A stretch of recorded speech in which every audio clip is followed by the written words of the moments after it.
Officer-involved encounter here in Albany, one of several over the course of the last few weeks across the state. Tonight we tell you why law enforcement officials are asking for change. College campuses around the country rocked by intensifying protest, with some lawmakers now calling for the National Guard to step in. CBS 6 News starts now. First tonight at 5, law enforcement officials say lawmakers are villainizing the police and blaming that for a string of tragic officer deaths. 4 officers have been killed across the state over the course of the last month, and in Albany, an officer is now recovering after being shot last week by a suspect who police say later killed himself. CBS 6's Tom Eschen shows us what officials are asking for to turn around the trend of these violent interactions. Meantime, a shocking scene for drivers and a tragic twist. State police say a man is dead after jumping off the I-90 overpass onto 787 in Albany this morning, a very busy highway. He's been identified as Michael Mateo. We're told he was expected in court today to be sentenced for stealing thousands from an Albany family, but the Albany County District Attorney's Office says he didn't show up. Records show Mateo was on the hook for stealing more than $130,000 after taking payments for some home renovation work that was never done. He could have faced several years behind bars if he couldn't pay up.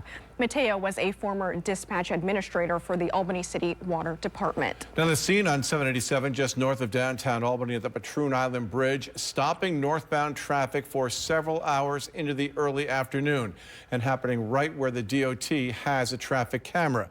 Now, we do want to take a moment to share some mental health resources with you tonight, like the 988 hotline. You see it there on your screen. Help is always available. We also have a link to the Crisis Center website listed online at cbs6albany.com. Another dramatic day in a Manhattan courtroom as prosecutors in the Trump hush money trial began to lay the groundwork for their case against the former president. National correspondent Christine Frizzell with a look now at what we learned from the first witness. We have a gag order. Protests over the Israel-Gaza war dividing a growing number of college campuses across the country. Yeah, hundreds of students arrested at different colleges, while Jewish students say they fear for their safety on campus. National correspondent Matt Gelke has the latest. All right, let's switch gears, take a look outside right now. I turn around and I see a live shot of the city of Troy and the mighty Hudson River. Yeah, not too bad out there. It was a beautiful day also. It was. Yeah. Let's keep it going, right? Let's send things over to Chief Meteorologist Steve LaPointe for a check of that sunny forecast. Steve. All right, Imani and Greg. Yeah, in fact, Albany going up to... The U.S. Senate is a step closer to approving a major foreign aid bill that would also set the groundwork to ban TikTok in the U.S. A vote today clears one final roadblock before a final vote that could happen today or tomorrow. The House approved the aid package last Saturday, providing billions of funding to Ukraine, Israel, and Taiwan. TikTok says it's gearing up for a court battle over language in the bill that would give the app's Chinese parent company 270 days to sell the app or face a ban in U.S. app stores. Up next here tonight, a program getting students ready for prom and helping them buy dresses. Plus, overcoming a common learning disability, a new online program developed right here in the Capital Region. And coming up in sports tonight, 2 reigning sectional champions set to square off on the turf. Shen and Niski boys lacrosse do battle who's got the edge on paper in our game of the night. In tonight's team report, local students in need breathing a sigh of relief as they now have one less expense to worry about this prom season. It's thanks to community support. Students in the Career and Technical School Global Fashion and Retail programs at Capital Region BOCES holding a Cinderella prom dress event today. Fellow students in need were able to shop donated prom dresses, accessories, handmade bow ties, and more for the low price tag of $5. More than 100 dresses were available and dozens of people turned out for the event. Everyone's saying they're happy to take part in such a great cause, glad these dresses will help students make memories to last a lifetime. It's like really hard to find nice quality, cheap dresses. So I thought it was really cool that the school gave us that opportunity. I just gained a lot of confidence hearing everybody saying how good I looked in it, and just I didn't expect any of this right now. I wasn't even gonna go to prom, but I was just gonna get a dress and look nice, but I might go to prom now. So great to hear there. Well, fellow students in need will have another chance to shop the event Thursday at 9 a.m. and 11:30 a.m. in the Global Fashion Classroom. More than $8,000 worth of dresses have been donated. Proceeds of the sale are being used to fund a charity on campus. The Federal Trade Commission votes to ban non-compete agreements, a major move that's sure to be challenged in court. The Biden administration has been pushing for a ban on non-competes, which is when companies bar their employees from leaving to work for competitors for a certain amount of time. Roughly 1 in 5 employees are currently restricted by non-competes.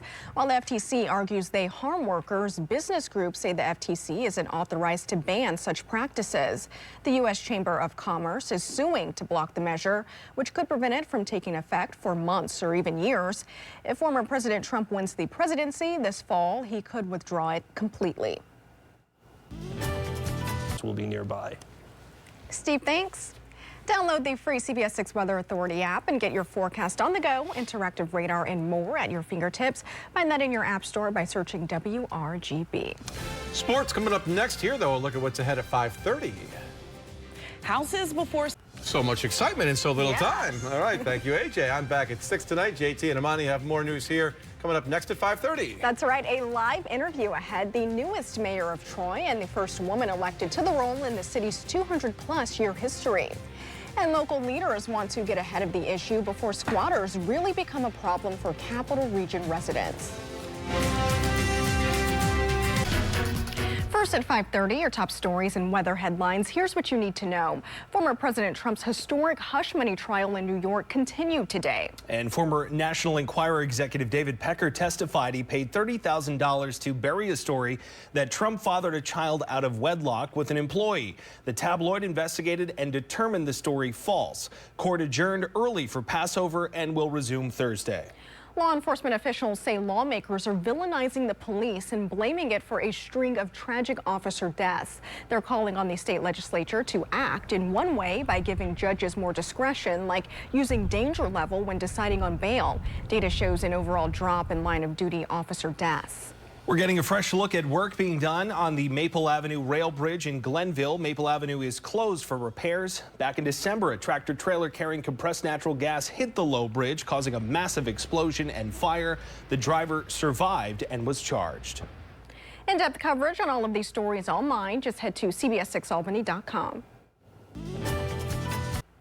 Our CBS 6 Rewind takes to the skies tonight to remember the time a very big celebrity arrived at Schenectady County Airport. Liz Bishop is here with a preview. Liz. Well, for nearly 3 decades. The heat is on Columbia University's president, who could face a censure vote as early as tomorrow.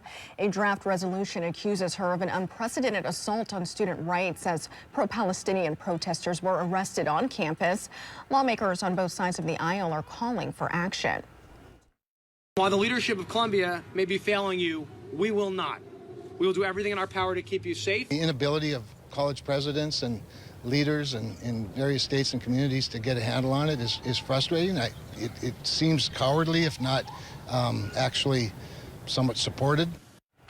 The school's president testified before Congress last week about anti-Semitism on Columbia's campus, promising discipline for faculty whose remarks crossed the line. Columbia has shifted to a hybrid class schedule out of safety concerns. The vote would not remove the president. Still to come, Congressman Paul Tonko touting new legislation to protect in vitro fertilization. Tonight, we'll hear from one local family who says IVF needs to be protected to support families in need. Plus, lawmakers continue to make a push to crack down on squatters, how Saratoga County is looking to make it easier for homeowners to remove them. And it's a growing movement among Gen Z and millennials, why some are choosing houses over spouses. As state lawmakers look to change laws on squatting, local leaders are also hoping to address the issue. CBS 6's Ashley Kusakonki reports on efforts from Saratoga County to help homeowners have more power. In the 2025, Though could produce some showers and thunderstorms.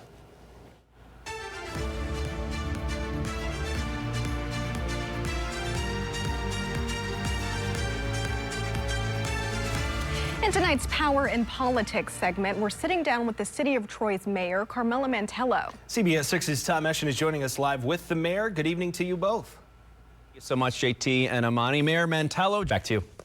Looking forward to that, Tom and Mayor Mantillo. Thank you. Well, coming up at 6 tonight on CBS 6, we take a look at a common disorder impacting a person's ability to read and write, how a new kind of tech is helping out. We'll share how one local student is using an artificial intelligence program to help make learning easier. And law enforcement officials rallying at the Capitol today, calling for stronger police protections, why they say action is needed following recent violent incidents involving police. The number of measles cases in the U.S. continues to rise, with 125 cases reported across 17 states so far this year. And the CDC has warned the uptick during the first quarter of this year threatens the country's elimination status. So the vast majority of those cases occurring in people who are not vaccinated or those whose vaccination status is not known. Nearly half of all cases are children under 5.